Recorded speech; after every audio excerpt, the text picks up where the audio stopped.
All right, so putting this last shape on at the last orientation, which closes this thing up, which makes it a whole different thing, right?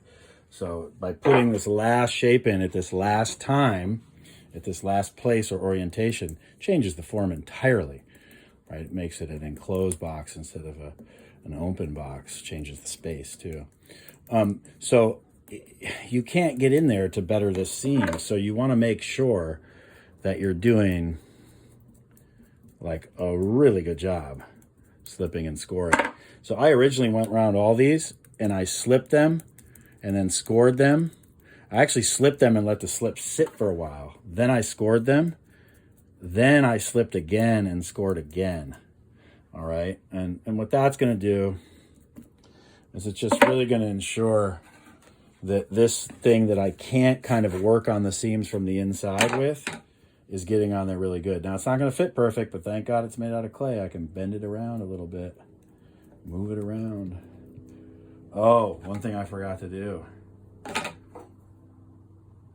pull this off of here carefully. Will it pull off? Oh. As I stick this on here, it's going to want to collapse.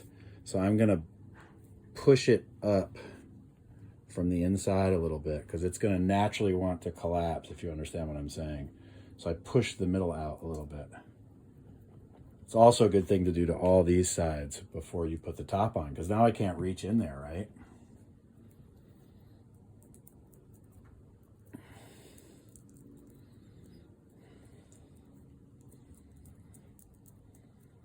All right, so I'm working those seams. Once you get air trapped in there, it's really quite amazing. You can kind of, right? This is a really great way to get clean edges.